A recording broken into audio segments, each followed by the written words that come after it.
'78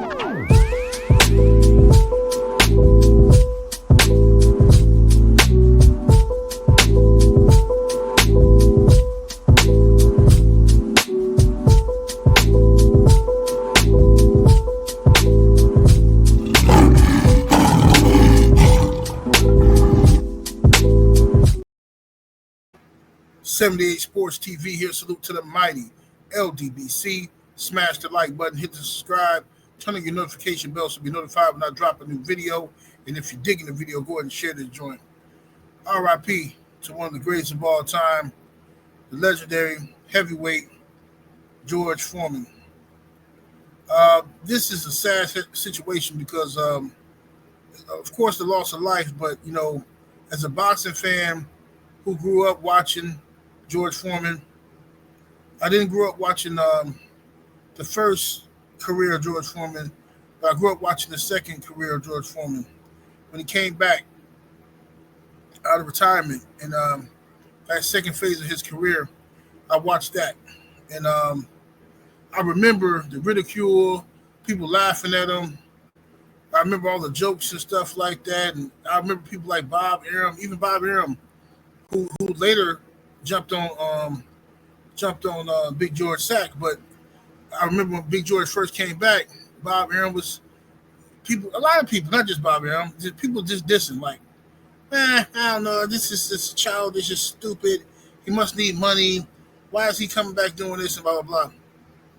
George Foreman believed in himself, and he came back, and not only did he win the heavyweight championship before retiring the first time by beating Joe Frazier and destroying Joe Frazier in devastating fashion like we never seen nobody destroy Joe Frazier, knocking him down 6 times. Once losing to Muhammad Ali, George suffered some psychological damage, which can happen to a lot of fighters. They go through different things like that. But George came back. I think he was 33. I think he came back at like 33, I believe. Or was it 38? I cannot remember how old he was when he came back. But he came back and eventually got a chance to fight Michael Moore. He beat Michael Moore in 1994 for a title. Now, he had great fights with Holyfield and other guys before. Big George had one of the greatest chins in boxing history, which makes what Ali did to George even that much more impressive. But George is a guy who started boxing late at 17 years old and still became one of the greatest of all time. See what I'm saying? Just crazy, man, crazy. But my greatest memory of George Foreman is the 1994 regaining of the heavyweight title against Michael Moore. I thought George was going to lose the fight, but I was rooting for him to win. So it's like one of those fights where you just like, I know he's going to lose, but I'm just rooting for him, that type of thing. And this is going to sound like Cap. This is going to sound like some Monday morning quarterback.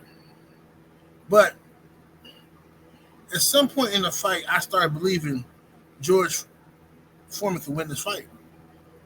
Teddy Atlas was getting on Michael Moore about moving to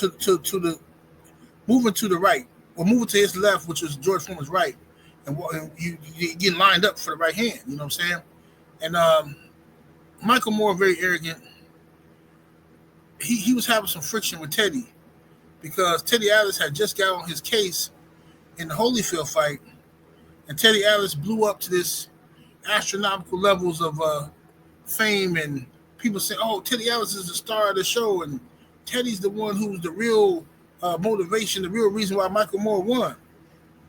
So Michael Moore had a little bit of resentment towards Teddy Atlas, and he had a reputation for being lazy in the gym and being rebellious and things of that nature.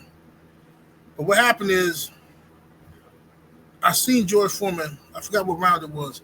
I seen Big George throw a jab right hand. And the jab right hand, it landed on Michael Moore, but Michael Moore took the shot. I said, woo. You know what I'm saying? I remember my father made the same noise I made, woo. And at the same time. And then out of nowhere, George does it again. George he hit Michael Moore, almost like scooted him to the right. Like he hit him to the body or left hook to the body to make him come over to the right. And then boop, 1-2, boop, right down the pipe, short right hand, and just laid him out. Old school grown man strength. Old school grown man strength knocked out Michael Moore. And I remember Jim Lampley. It happened. It really happened. Whatever. I remember that whole situation. And the best thing about that time was that's when HBO boxing was at its best. And I remember the next week, because back in them days, HBO used to they was if just say if the fight was on pay-per-view, right? 1 week, the next week they would show the fight for free, right, ahead of another fight, right? So I think the next fight we had that week after that was James Toney versus Roy Jones Jr., which was a classic, right? So imagine getting Michael Moore and Big George Foreman in a historical heavyweight matchup, and the next week we get James Toney versus Roy Jones Jr. or vice versa. I can't remember how it happened, but I know I watched both of them fights within a week span of each other. Now, that was my best memory from George Foreman, was when regaining the heavyweight title, when he wore his same trunks that he lost to Ali in. And I remember when he went down and prayed. And I remember that. I said, man, like the first thing he thought to do was to pray. See, that's when I knew this dude was grounded. His priorities and the things he believed in, he kept them lined up the right way. You know what I'm saying? Before hugging anybody, before allowing any self-praise, first thing he did was pray and give thanks. So I respected George Foreman a lot.